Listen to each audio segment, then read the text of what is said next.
lugar onde Deus habita, refúgio do seu amor. Ali sua graça é bendita, família. Para nossa edificação, abramos as nossas Bíblias no Evangelho de Mateus, no capítulo 14, leiamos os versos 22 a 33. Mateus 14, 22 em diante.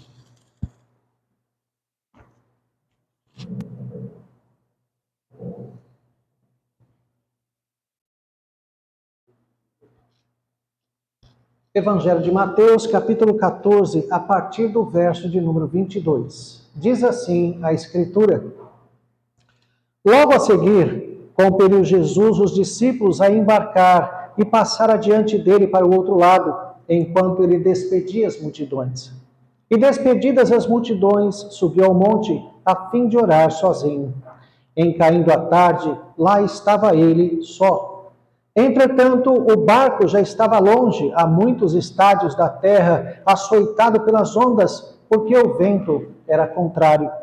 Na quarta vigília da noite, foi Jesus ter com eles, andando por sobre o mar. E os discípulos, ao verem-no andando sobre as águas, ficaram aterrados, exclamaram: "É um fantasma!" E tomados de medo, gritaram. Mas Jesus imediatamente lhes disse: "Tende bom ânimo, sou eu, não temais." Respondendo-lhe Pedro, disse: "Se és tu, Senhor, manda-me ir ter contigo por sobre as águas." E ele disse: "Vem." E Pedro, descendo do barco, andou por sobre as águas e foi ter com Jesus. Reparando, porém, na força do vento, teve medo, e começando a submergir, gritou: "Salva-me, Senhor!" E prontamente Jesus, estendendo a mão, tomou-o e lhe disse: "Homem de pequena fé, por que duvidaste?" Subindo ambos para o barco, cessou o vento, e os que estavam no barco o adoraram, dizendo: "Verdadeiramente és Filho de Deus." Vamos nos dirigir a Deus em oração. Senhor nosso Deus, nós te agradecemos de todo o coração pelo dia do Senhor. Oportunidade, ó Deus, de estarmos em tua casa para te adorar como família. É o dia que nós mais ansiamos durante a semana. Queremos, ó Deus, o domingo para santificá-lo ao Senhor, para viver exclusivamente, ó Deus, para o Senhor, fazendo todas as coisas para a tua glória. Assim, ó Deus, abençoa-nos nesse momento, falando ao nosso coração, dando-nos a compreensão que só o Senhor, ó Deus, conhece o nosso coração e sabe do que precisamos ouvir. Por isso, ó Deus, aplica a tua palavra segundo a necessidade de cada um. Nós oramos agradecidos no nome santo do Senhor Jesus. Amém. Meus irmãos, talvez não haja um tema mais difícil de compreensão para o crente do que o sofrimento, do que os problemas. Existe até um certo evangelho enganoso que é pregado, dizendo: olha, crê em Jesus e ele vai resolver todos os seus problemas. Mentira, não é isso. Neste mundo, o próprio Cristo disse: tereis aflições, mas tende bom ânimo, eu venci o mundo. A proposta de um evangelho que acaba com a dor e o sofrimento desta terra é mais do que mentirosa, é falsa de fato. Então nós devemos entender como viver esta vida. Ser um crente não é ter um salvo-conduto para que nenhuma dor ou sofrimento nos alcance. E mais do que isso, devemos entender que os sofrimentos têm um papel muito importante na nossa vida. Quando lemos este texto, ele não tem a ver diretamente com sofrimento latente, alguma coisa que nos salte aos olhos, mas, de fato, eles estavam enfrentando um grande problema. E esta, então, é a nossa primeira afirmação, aquilo que vemos no texto em primeiro lugar. O próprio Deus nos envia para problemas. O próprio Deus administra problemas em nossa vida, porque precisamos passar por dores e sofrimentos. Quando vemos este texto, nós vemos Jesus, depois de realizar a primeira multiplicação dos pães e dos peixes, ele compele os seus discípulos para passarem diante dele para o outro lado, para o mar da Galileia. Esta palavra compelir, na língua grega, é a mesma palavra que é usada, por exemplo, para mostrar quando Jesus estava cercado pelas multidões e não tinha para onde ir. Portanto, este compelir aqui é quase Jesus os enxotando para ir para o outro lado. Jesus não deu nenhuma outra possibilidade a eles. Era para eles irem e Jesus ficaria sozinho. Jesus, então, despedidas as multidões, subiu ao monte a fim de orar sozinho. Veja, aqui está a explicação por que ele subiu ao monte. O monte não é mais sagrado, o monte não está mais próximo do céu, não é isso. O monte era um lugar para orar sozinho. Se você tem duas possibilidades, subir o monte ou contorná-lo, qual é a opção mais inteligente? Você vai contorná-lo. Subir um monte é desgastante, é cansativo. Então, naturalmente, você vai contorná-lo. Então, quando você sobe um monte, é um lugar que tende a estar sozinho. E Jesus procurava, então, lugares assim para orar com privacidade ao seu Pai. Mas o objetivo de Jesus compelir os discípulos não era simplesmente isto. Ele queria dar aos discípulos uma oportunidade de enfrentar uma dificuldade para desenvolvimento da própria fé. Então, veja, em caindo a tarde, lá estava ele só. O cair da tarde às 18 horas. Quando cai a tarde, entra a noite. Verso 24, entretanto, o barco já estava longe, a muitos estádios da terra, açoitado pelas ondas, porque o vento era contrário. Veja, meus irmãos, que nós estamos no Mar da Galileia. O Mar da Galileia é um lago de água doce. Ele é chamado mar por ser uma massa de água grande, mas ele é de água doce. E tem aí 4, 5 quilômetros de largura nos trechos mais largos. Lembrem-se também que a maioria dos apóstolos que estavam no barco eram pescadores acostumados àquele mar. Então veja, desde o cair da tarde às 18 horas, até o intervalo entre as 3 e as 6 da manhã, que é a quarta vigília da noite, o período da noite das 6 da tarde, 18 horas, até as 6 da manhã do dia seguinte, essas 12 horas divididas em 4 períodos de 3 horas. Então, a quarta vigília da noite é entre 3 e 6 da madrugada. Desde cair da tarde às 18 horas até cerca de 3h30, 4 da manhã, eles ainda estavam no meio do mar, sem conseguir vencer o vento que era contrário, as ondas que batiam na embarcação. Eles estavam em problemas. Eles estavam enfrentando uma dificuldade. E foi o próprio Cristo quem os mandou para isso. Jesus não foi pego de surpresa. Jesus tinha a plena consciência do que estava fazendo. Eles precisavam passar por essa dificuldade. E, meus irmãos, nós temos o mau hábito de demonizar os problemas. Nós até mesmo vemos, talvez aqui em Volta Redonda, não sei se há isso ou não, mas lá em São Paulo, há uma certa moda de colocar a petição da oração do Pai Nosso, livra-nos do mal, no para-choque do carro. Quando você coloca isso no para-choque do carro, que mal é esse? É o acidente, é o roubo. Né? Mas a oração do Senhor não está dizendo isso. O mal ali é o maligno. É o diabo, é a obra do maligno. É isso que Jesus nos ensina a pedir, mas livra-nos do mal. Que as obras do diabo não nos alcancem, que nós não caiamos diante das tentações, como pedimos na petição anterior. É isso. Mas nós estamos acostumados a pensar no sofrimento, na privação, como qualquer coisa que nos fira como sendo essencialmente mal. Mas o mal é moral, o mal é espiritual. Salmo 119, 71 é um dos textos mais impressionantes sobre isso, quando o salmista diz: foi-me bom ter passado pelas aflições, porque assim aprendi os teus decretos. Como é que você sabe que saber nadar é importante? Quando está conversando com alguém no meio da calçada, eu nado que nem um peixe. Ah, e daí? Você vai experimentar o valor da sua fé exatamente quando está sofrendo. As alegrias pouco acrescentam. As alegrias não nos fazem crescer espiritualmente. Mas os sofrimentos tem o poder de nos humilhar, de mostrar que nós nada podemos, de que a nossa vontade vale nada, de que nós, se nós existimos ou não, que diferença faz para o universo? Nenhuma. São os sofrimentos, as dificuldades que nos humilham e nos mostram o quanto precisamos e dependemos do Senhor. Mostram o quanto a presença de Jesus é importante e o quanto nós usufruímos desta presença santa e abençoadora exatamente quando estamos sofrendo.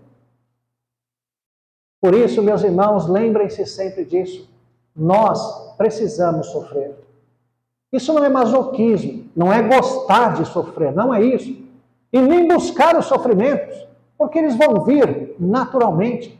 Basta para cada dia o seu próprio mal. Então Deus organiza a nossa vida com o sofrimento diário necessário para que nós cresçamos, nos desenvolvamos, para que nós aprendamos o valor de nossa fé. Pedro, em sua primeira carta, no primeiro capítulo, ele diz exatamente isso. Ele diz para que possais compreender o valor da vossa fé. Exatamente nas dificuldades que nós experimentamos isso. Devemos aprender, meus irmãos, a viver na perspectiva da dependência total do Senhor. Um dia por vez. Deus criou todas as coisas um dia por vez. Quando o povo estava no deserto, Deus ordenou que colhesse a porção de maná própria apenas para o dia. Se colhessem a mais, a poder seria. Apenas no sexto dia era para colher porção dobrada para não trabalhar no sétimo dia. E era o único dia em que o maná não apodreceria. A sabedoria, diz Moisés, no único salmo que ele escreveu, o Salmo 90, ensina-nos a contar os nossos dias para que alcancemos coração sábio. A sabedoria é acumulada dia após dia. As misericórdias do Senhor, nós recebemos a porção diária. As misericórdias do Senhor se renovam a cada manhã. O pão nosso é o de cada dia. Deus nos dá a porção necessária para a vida física de um dia por vez. E até mesmo os males vêm diário. Basta para cada dia o seu próprio mal. Então vejam que a cadência da vida, nós devemos aprender a viver um dia por vez. Este é o dia que o Senhor fez. Regozijemo-nos e alegremo-nos nele. Olhar para frente, o que eu posso ver? É um escuro completo. Em relação ao meu problema, tanto ele pode se resolver como se nada tivesse acontecido, Deus simplesmente dissolver aquilo repentinamente. Como pode se agravar? Eu não sei. Então eu tenho que viver a porção diária. Buscar a Deus para viver o dia de hoje, as alegrias e as tristezas. Lembrando que depois da tempestade vem a enchente. Às vezes nós olhamos para o problema e achamos, não, isso vai melhorar. Bom, pode melhorar, mas às vezes vai piorar. É muito interessante a dinâmica do livro de Jeremias. Tanto Jeremias quanto Ageu vivem uma situação muito parecida de serem, Abacuque. Abacuque e Jeremias vivem uma situação muito semelhante de serem perseguidos pelo próprio povo. E ambos os profetas chegam diante do Senhor e falam, mas Senhor, o teu próprio povo me persegue, o Senhor não vai fazer nada. Aí Deus fala, eu vou mandar os caldeus, eles vão acabar com tudo. Aí eles dizem, espera aí, Senhor, também não precisa pegar tão pesado, não era bem isso. Aí eles passam de acusadores para intercessores. E quanto a Jeremias começa então a lamentar. Em uma de suas intercessões, Deus diz o seguinte, Jeremias, se você não pode com os que estão a pé, que é o povo que te persegue, o que você vai fazer quando chegarem os que vêm a cavalo, a invasão dos caldeus? Se em terra de paz você já está aí chorando pelos cantos, o que você vai fazer quando tiver que fugir lá para as terras às florestas do Jordão para se esconder. Então é isso, está ruim? Vai ficar pior. E você vai fazer o quê? Então, meus irmãos, esta é uma visão realista da vida. O crente não é otimista, seichonoye, pensamento positivo, não é isso. O crente não é pessimista, que desgraça vai me acontecer hoje. O crente é realista. Ele sabe que tanto coisas muito boas ele pode viver naquele dia, como também muitas lágrimas. Essa é a realidade. Há um ditado americano que traduz muito bem a ética cristã para o dia. É o seguinte: preparados, esperando o melhor, preparados para o pior. É isso. Nós temos que ter em Deus forças, ter a intimidade com Deus diária suficiente para enfrentar qualquer coisa, mas sem ter amargura, aquela ideia miserável de estar sempre massacrado por dores. Então, ter um coração alegre, feliz, esperar as melhores coisas, mas preparados para o pior. Porque não sabemos o que está adiante. Quando, em Romanos capítulo 8, o apóstolo Paulo diz que nós não sabemos orar, ele está dizendo isto. A nossa oração deveria refletir exatamente a vontade de Deus, mas nós não a conhecemos. Nós pedimos o que achamos que é o nosso melhor, então nós não sabemos orar como convém. E é por isso que o Espírito intercede por nós sobremaneira, com gemidos inexprimíveis, e diz o apóstolo Paulo que, segundo a vontade de Deus, ele intercede pelos santos. Vamos entender o que Paulo está dizendo. Um comentarista bíblico muito bom, ele exemplificou com a seguinte situação. Nos Estados Unidos, um pastor adoeceu mortalmente, uma doença incurável. As igrejas começaram a orar pela sua cura, colocando nas mãos de Deus, claro, mas pedindo, intercedendo por sua cura. Esta era a vontade dos homens. Aquele pastor faleceu. A vontade de Deus, portanto, era que ele morresse, fosse recolhido. Qual era, então, o papel do Espírito Santo nessas orações? A igreja dizia, cura-o! E o Espírito levava a oração da igreja, dizendo ao Pai, leva-o. Porque o Espírito intercede segundo a vontade de Deus, não a nossa. E o Espírito sabe, é Deus. Então, ele traduz as nossas orações, transformando-as exatamente nas petições de acordo com aquilo que é o propósito de Deus. Porque nós não sabemos orar como convém. Nós não temos acesso aos propósitos de Deus.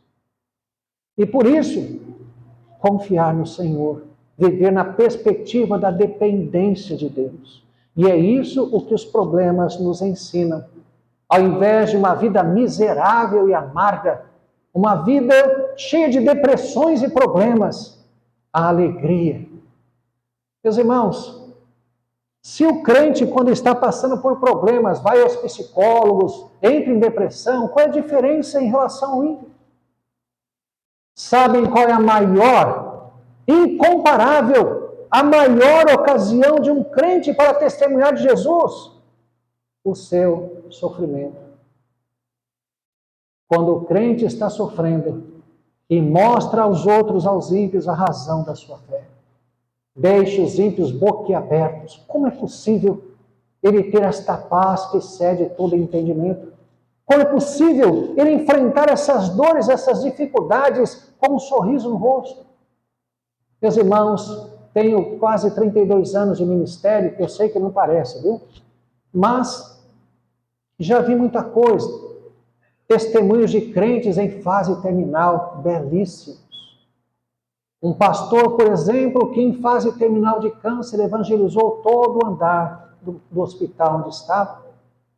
Um presbítero que os médicos olhavam e não conseguiam acreditar como que naquele estágio da doença ele estava agindo com serenidade. O impacto desses testemunhos é o maior de todos. É exatamente no nosso sofrimento que nós temos a maior oportunidade de falar de Jesus. O maior impacto o maior poder. Mas, obviamente, isso só acontecerá se nós tivermos uma vida abundante, uma vida exuberante com Jesus todos os dias. Então, ao invés de você ter uma agenda ímpia, que significa usar o tempo como ímpio, dedicar o seu tempo todo do dia para as coisas deste mundo, como faz o ímpio, porque ele é morto espiritualmente, então ele só vive para cá mesmo. Mas o crente, ele é vivo para Deus. Ele deveria ter tempo, se dedicar ao Senhor todos os dias. Ele deveria tomar conta do seu tempo, ao invés de simplesmente vendê-lo para empresas, a fim de que ele não tenha nenhum tipo de tempo para servir o reino durante o dia. Nós precisamos, como Paulo fala, remir o tempo. Paulo utiliza esta figura de salvação para o tempo. O tempo de um ímpio é literalmente perdido.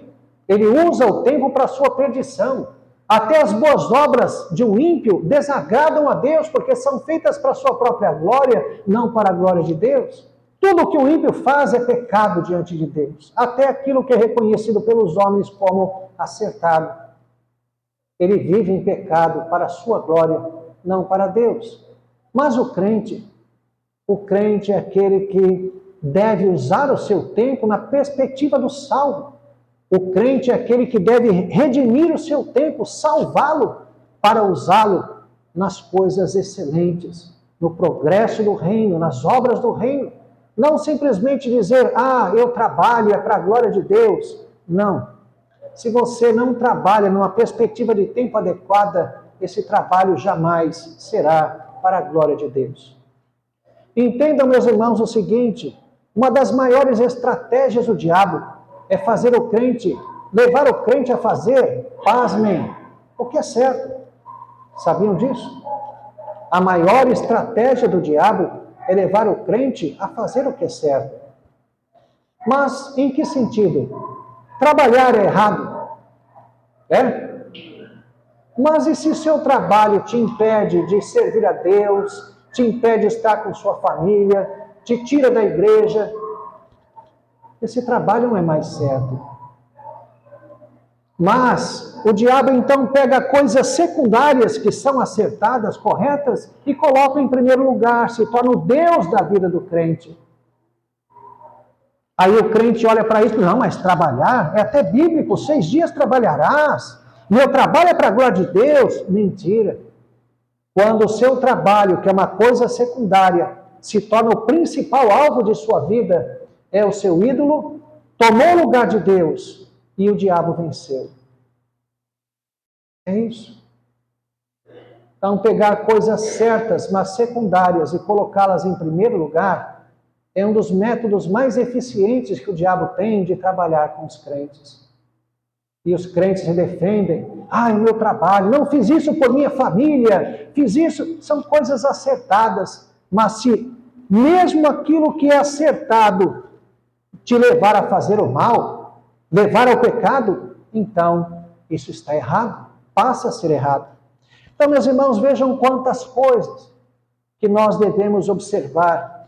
Se nós percebermos, se nós analisarmos os nossos problemas, dores e sofrimentos, nós vamos chegar à conclusão que a grande maioria deles fomos nós mesmos quem causamos. Até mesmo a doença. Pode ser que a minha alimentação seja completamente desregrada, pode ser que eu não durma como deveria, pode ser que eu não tenha atividades físicas como deveria. E aí, quando eu adoeço, eu questiono o Senhor, mas por quê? Claro que eu sei por quê, só não quero reconhecer. Às vezes, problemas familiares, problemas profissionais, são resultantes de práticas erradas, de comportamentos errados que nós assumimos. E depois, quando o problema eclode, nós resmungamos e questionamos o Senhor. Então vejam, a correta perspectiva diante de um problema é reconhecê-lo, é fazer uma análise pura e sincera. Nesses 32 anos de pastorado, nunca ouvi um crente dizer, diante da dor, do sofrimento, estou sendo castigado, estou sendo corrigido. Não, ele só diz, é uma provação. O que a provação pressupõe? Fidelidade. Deus prova o fiel, não o infiel. O infiel não precisa ser provado, já está mostrando que não é fiel. Mas se diante de uma dor, uma perda, um sofrimento, eu simplesmente chamo de provação, sem fazer a reflexão devida, eu estou consolidando, ou posso estar consolidando, um comportamento errado, perdendo a chance de refletir, corrigir, crescer na presença de Deus. Então, meus irmãos, Deus é Senhor dos nossos problemas, é Senhor de tudo. E Ele coloca os problemas em nossa vida, porque nós precisamos deles. Precisamos ser humilhados, precisamos aprender a dependência de Deus e experimentar, acima de tudo, o valor da nossa fé. Uma outra coisa que nós vemos no texto muito interessante é que Deus estabelece um caminho de fé por sobre os nossos problemas. Então veja, no verso 25, na quarta vigília da noite, foi Jesus ter com eles andando sobre o mar. Vejam, era tudo escuro.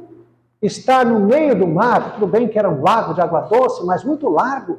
Numa época que não existia energia elétrica, então tinha lá 2, 3 lamparinas sacudidas pelo vento no meio de um grande breu, no meio da água, no meio de uma massa de água gigantesca.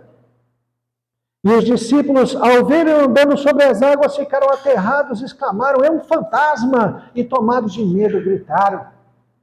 Então imaginem vocês assim no meio do breu, ver um vulto branco se aproximando por sobre as águas. É interessante, veja, os apóstolos acreditavam em fantasmas. Isso aqui é uma narrativa descritiva, não é normativa. O que isso quer dizer? Que o autor está apenas contando o que aconteceu, não está dando aval a todas as informações, como se a Bíblia dissesse, olha, então existe fantasma. Não, está apenas contando o que aconteceu. Lembrem-se que a Judéia, naquela época, era uma nação vassala, uma nação que fazia parte do Império Romano. Então não havia nenhum tipo de fronteira entre os países. Então todos os povos transitavam pela Judéia sem nenhum impedimento, levando consigo as suas crenças, as suas superstições e tudo mais. Então por isso, nesta época, estas ideias de fantasma havia no imaginário do judeu. E quando eles viram, então, este vulto se aproximando, acreditaram que era um fantasma. Mas Jesus, percebendo toda aquela agitação, disse, tende bom ânimo, sou eu, não temais. Respondendo-lhe Pedro, disse, se és tu, Senhor, manda-me ir ter contigo por sobre as águas. Veja, meus irmãos, que Pedro não duvidou. Quando Jesus diz, aliás, quando Pedro diz, se és tu, Senhor, esta condicional que está aqui, na língua grega é chamada condicional de primeira classe. Uma condicional de fato, uma condicional de algo real ou realizável. É como se Jesus dissesse assim, já que é o Senhor, sendo o Senhor, manda-me ir ter contigo. Ele não duvidou. Veja, vocês acham que tem algum sentido no meio do mar, numa espécie de tempestade, vento forte, onda batendo no barco, você diz assim, deixa eu ver se é o Senhor, eu vou me jogar no mar, agitado, no meio da madrugada. Você faria isso para testar uma hipótese? Acho que é um pouco insano. Então, Pedro está dizendo, já que é o Senhor, manda-me ter contigo, eu quero ir. E Jesus fala, vem. E ele sai andando por sobre as águas. Então veja, Jesus estabeleceu para ele um caminho sobre os problemas, sobre o que ele enfrentava, que era o mar revolto. Lembremos também algo interessante, que para o judeu, a figura do mar era a figura do mal. Em Apocalipse, quando nós vemos a afirmação, o mar já não existe, entenda, o mal já não existe. Deus não tem nenhum problema com o mar, foi Ele que criou. Salmo 104, por exemplo, exalta a glória do mar, onde há seres sem fim, e onde está o grande monstro marinho, que no hebraico é o Leviatã. Então o judeu associava o mar ao mal exatamente porque acreditava que no mar estava o Leviatã, o Tanim, o Raab, o Beremoth, que eram todos seres mitológicos, monstros, que eram símbolos do mal. Então, quando Jesus estabelece um caminho por sobre o mar, que era o grande problema, de certa forma também significa a vitória sobre o mal, sobre o maligno.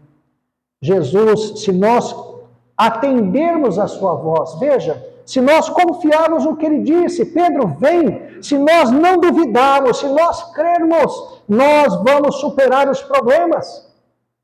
Isso não quer dizer que os problemas se dissolverão. Isso quer dizer que eu vou enfrentá-los até o fim, não importa qual seja o problema, não importa qual seja o resultado. Cristo está comigo, Ele me dará forças para ir até o fim. Há alguns que dizem assim, eu perseverei até aquele momento. Bom, então não perseverou, porque perseverança é até o fim. Perseverança é você enfrentar e ir até o final, confiando no Senhor. Isto é perseverar. E foi exatamente o que Pedro não fez. Quando ele começa a andar sobre as águas, ele estava andando, aí ele começa a olhar assim, mas como isso é possível? Como assim, andando sobre as águas? Aí ele afunda. Quando ele duvida do poder de Deus, quando ele desconfia que Jesus não vai conseguir mantê-lo, então ele afunda. E Jesus então estende a mão e o coloca de novo no barco e o repreende. Pedro, você estava indo tão bem, Pedro. Por que você duvidou? Por que você não continuou crendo? Por que você não foi até o fim? E é isso que muitas vezes acontece. Nós somos imediatistas. O tempo parece estar contra nós. Nós queremos que os problemas sejam resolvidos ontem.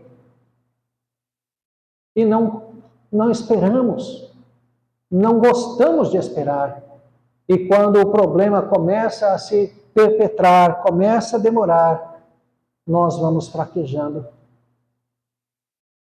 E é isto que nós não podemos fazer. Crer que nós já temos a vitória em Cristo. Que a vitória em Cristo não é não enfrentar dificuldades nesta terra, é vencê-las no sentido de resistir até o fim. Receber a vontade de Deus, qualquer que seja ela. Então Deus estabelece um caminho de fé por sobre os problemas. E a terceira ideia, toda dificuldade, todo problema, se enfrentado corretamente com fé, como nós temos visto, vai levar a um conhecimento mais profundo de Cristo. Se você passar por problemas resistindo com fé, você vai conhecer muito mais Jesus do que você conhece hoje. Talvez não haja um exemplo mais contundente do que a vida de Jó. Jó é um livro muito interessante e único, de certa forma. Você já imaginou ser elogiado por Deus? Ser elogiado por alguém já é uma coisa assim fantástica. Agora, Deus dizer para o diabo, veja o meu servo Jó, homem íntegro, reto, temente a Deus, que se desvia do mal não tem ninguém como ele. Já imaginou Deus dizer isso a respeito de alguém? Aí o diabo vira para Deus e diz assim, bom, ele é assim, que o Senhor dá tudo para ele. Bom, quando Deus diz isso para o diabo, na verdade é como se diz um tapa de luva de pelica, né? Por quê? Quando Deus diz isso ao diabo, fala de Jó, é como se ele dissesse assim, você está vendo esse miserável pecador? Ele é muito mais fiel do que você foi.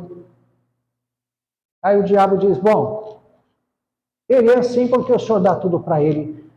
Vê se tirando tudo dele, ele não blasfemará de ti. E o livro inteiro se desenrola assim. Deus dá ao diabo, franqueia ao diabo fazer tudo o que ele quisesse com Jó, menos lhe tirar a vida. Entrega Jó nas mãos do diabo. E o diabo quer então fazer Jó blasfemar. Jó perde seus 10 filhos e se vê pobre no mesmo dia. E ao invés de blasfemar, ele adora a Deus, louva a Deus, dizendo: "Nu saí do ventre de minha mãe, nu voltarei. Deus deu, Deus tomou, bendito seja o nome do Senhor." Depois disso, o diabo vai avançando. Ele tira as coisas que nós nos apegamos, família, bens, que são coisas realmente importantes para nós. Mas aí ele fere o próprio Jó, tira a saúde de Jó. Jó enferma com um tipo de doença terrível. Feridas saíram no corpo inteiro de Jó, até na sola dos seus pés. O que faz com que ele não pudesse ficar em pé, sentado, deitado. De alguma forma ele estaria pressionando feridas, não tinha jeito. E então ele também tira a esposa de Jó. A esposa de Jó se torna a boca do diabo, quando vira para ele e diz: "Amaldiçoa o teu Deus", e morre. Jó repreende, dizendo: "Como loucas fala tu, mulher, Deus nos deu tudo até hoje, e agora eu demandaria a boca contra ele, estás louca?" E essa mulher provavelmente o abandonou. Por quê? Porque no final do livro de Jó, Deus lhe concede mais 10 filhos. E é muito difícil que uma mulher que já tinha dado 10 filhos a ele, pudesse dar mais 10 filhos depois de algum tempo. É muito provável que fosse uma outra mulher. Que Jó perdeu tudo. Perdeu seus filhos, suas posses, sua saúde e seus amigos, que passaram a acusá-lo. Foi exatamente o que o diabo disse: "Tira tudo dele." E ele tirou tudo. Jó não era super crente, era um pecador. Ele questionou o direito de Deus de fazer aquilo com ele. Amaldiçoou o dia do seu nascimento, amaldiçoou o ventre que o colocou no mundo, mas não fez o que o diabo queria, que era blasfemar de Deus. E então chega no final, Jó diz: "Falei de coisas que eu não entendia, coisas maravilhosas demais para mim, coisas que eu não compreendia." Deus começa a falar para Jó: "Jó, conta as estrelas do céu, eu as conheço pelo nome. O mar está na palma da minha mão." Começa a mostrar a grandeza de Deus. E, meus irmãos, vejam, é isso que nós precisamos aprender nas nossas dificuldades. Deus é muito maior que os nossos problemas, muito maior do que tudo que nós enfrentamos. Então Jó diz: "Antes eu te conhecia só de ouvir, mas agora os meus olhos te veem. Por isso eu me abomino e me arrependo no pó e na cinza." Meus irmãos, nós não estamos falando de um pecador miserável como nós. Ele era um pecador miserável, mas diferente de nós, a ponto de ser elogiado por Deus. Aquele Jó que foi elogiado por Deus no início, a esse estado, Jó diz: "Eu te conhecia só de ouvir." Deus disse: "Não havia ninguém como ele." E Jó diz: "Isso aí era eu conhecer o Senhor só de ouvir. Mas agora sim, agora os meus olhos te veem." Imagine alguém que Deus destaca, que não há ninguém como ele. Veja o crescimento que ele teve diante dos problemas que ele enfrentou. E quando olhamos aqui, há uma coisa muito interessante. Já estou terminando, viu? Abram aí Mateus 8, virem aí umas páginas. Mateus 8, nos versos 23 em diante, 23 a 27, vejam. Então, entrando ele no barco, seus discípulos o seguiram, e eis que sobreveio no mar uma grande tempestade, de sorte que o barco era varrido pelas ondas. Entretanto, Jesus dormia. Mas os discípulos vieram acordá-lo, clamando: "Senhor, salva-nos, perecemos." Perguntou-lhes então Jesus: "Por que sois tímidos, homens de pequena fé?" E levantando-se, repreendeu os ventos e o mar, e fez-se grande bonança. E maravilharam-se os homens, dizendo: "Quem é este que até o vento e o mar lhe obedecem?" Então veja, meus irmãos, era o mesmo mar da Galileia. Eram os mesmos apóstolos dentro de um barco. Eles foram tímidos também diante do problema, assim como ele repreende Pedro no nosso texto. Ele repreende todos aqui, dizendo: "Vocês são tímidos, vocês não creem no poder de Deus." E vejam a pergunta que eles fazem: quem é este que até o vento e o mar lhe obedecem? Vejam o último verso do nosso texto. Verdadeiramente és filho de Deus. Então vejam, a pergunta que eles fizeram em Mateus 8, quem é este? Jesus os coloca numa dificuldade e não está presente agora para que eles percebam, para que eles cresçam no conhecimento de Jesus e respondam à pergunta que eles mesmos fizeram. Quem é este que até o vento e o mar lhe obedecem? Mateus 14, verdadeiramente este é filho de Deus, és o filho de Deus. E o adoram, mostrando que reconhecem que ele é Deus encarnado. Vejam, meus irmãos, como que o problema que eles enfrentaram levou a um conhecimento de Jesus muito maior, mais intenso. Foi-lhes revelado algo sobre Jesus que eles ainda não entendiam. Quando nós, então, enfrentamos problemas da forma correta, assim como Jó conheceu muito mais de Deus, dizendo, agora sim eu te vejo. Assim como os apóstolos disseram aqui, verdadeiramente és filho de Deus, nós vamos compreender e entender Jesus com muito maior profundidade. Ele é o nosso Deus. Só Ele é o tesouro de nossa vida. Por isso, meus irmãos, nós temos duas formas de enfrentar problemas. A primeira é ficar reclamando, chorando, murmurando, acusando Deus de não nos amar. Veja uma coisa muito importante. A pior das tentações não é de cunho sexual, não é de cunho econômico. A maior de todas as tentações se dá no sofrimento. No sofrimento, nós somos tentados a blasfemar, tentados a dizer a Deus que Ele não cuida de nós, tentados a falar coisas que vão além da nossa liberdade que temos com o Senhor. Muitos se desviam da fé exatamente por causa dos sofrimentos.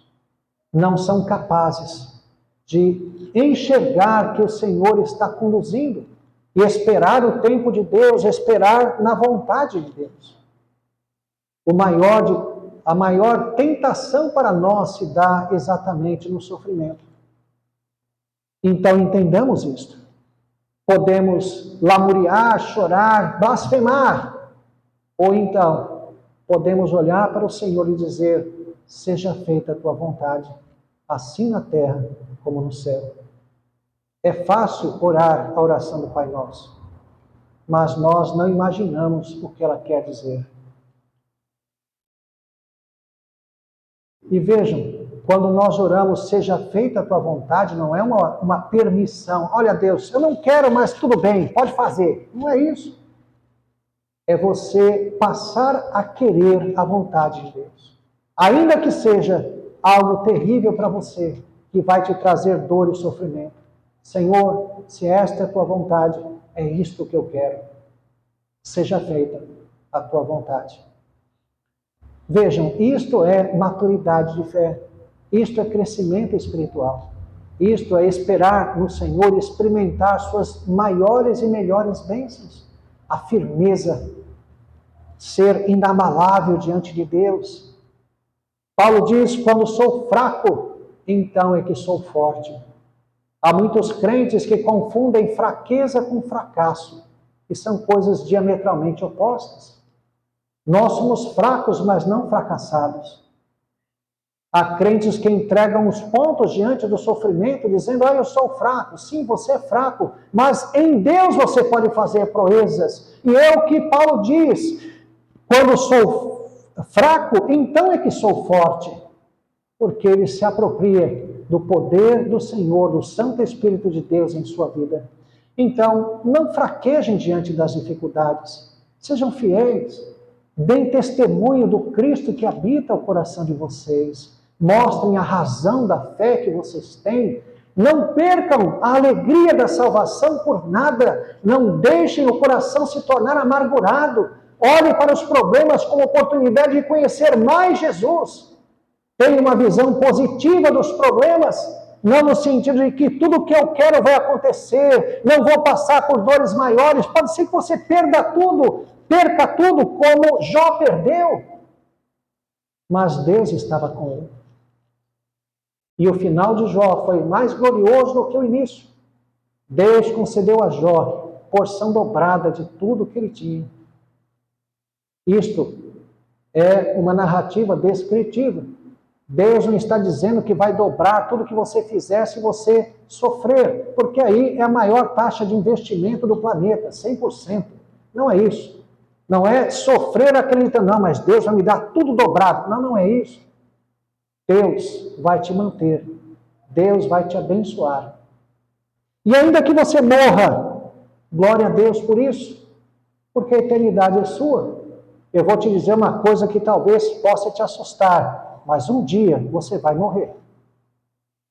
Sabia disso? É melhor morrer nas mãos do Senhor. Preciosa é aos olhos do Senhor a morte dos seus santos. Não olhe para a morte como algo terrível. A morte é o acessar a glória que o Senhor tem preparado para nós. Então, esta é a visão de um crente. Nós temos nos tornado tão materialistas, tão com medo de tudo. Hoje o crente não ora pela enfermidade, ele ora pelo exame. Ele nem sabe se está doente, mas já está desesperado. Temos que mudar esse procedimento. Não podemos ter medo das coisas. O medo não corresponde à fé. Quem crê em Jesus não tem medos. Descansa, espera na vontade de Deus. Essa deveria ser a nossa vida e o nosso procedimento. Então lembrem-se, Deus é o Senhor dos nossos problemas. Ele mesmo organiza os sofrimentos que nós precisamos ter. Ele mesmo nos coloca em dificuldades, como no texto. A forma de vencer esses problemas é simplesmente crer. É um caminho de fé. Crer e não duvidar. Crer no que Deus disse. Crer que Jesus é conosco. Crer que Ele vai nos dar forças para enfrentar toda dificuldade. E lembrar que se nós enfrentarmos com fé os problemas, conheceremos muito mais de Deus, conheceremos muito mais de Jesus. Que Deus nos abençoe. Amém. Vamos nos dirigir a Deus em oração. Senhor nosso Deus, graças te damos de todo o coração, porque sabemos que tu estás conosco, sabendo que o Senhor, ó Deus, jamais nos abandona. Ainda que um pai ou uma mãe os abandone, eu não te abandonarei, diz o Senhor. O Senhor habita em nosso coração e que nós então tenhamos uma fé, ó Deus, que exclui toda dúvida, exclui todo medo, por esperar no Senhor e em tua vontade, por saber que a vida é eterna, por saber que estamos salvos em Jesus Cristo, por saber que o Senhor é o Senhor de todas as coisas, inclusive dos nossos sofrimentos. Que o Senhor nos conduza, ó Deus, por fé, que o Senhor se revela mais e mais a nossa vida, na medida em que nós, ó Deus, enfrentamos todas as dificuldades, crendo de forma inabalável. Abençoa-nos também, ó Deus, para que nas nossas dores e sofrimentos possamos testemunhar de Ti, possamos mostrar a diferença que Jesus faz na vida dos seus filhos. Recebe assim, ó Deus, a nossa gratidão, perdoa os nossos pecados e continua conosco no restante desta noite. Oramos no nome santo do Senhor Jesus. Amém. Que Deus abençoe a todos. Lugar onde Deus habita, refúgio do seu amor. Ali sua graça é bendita.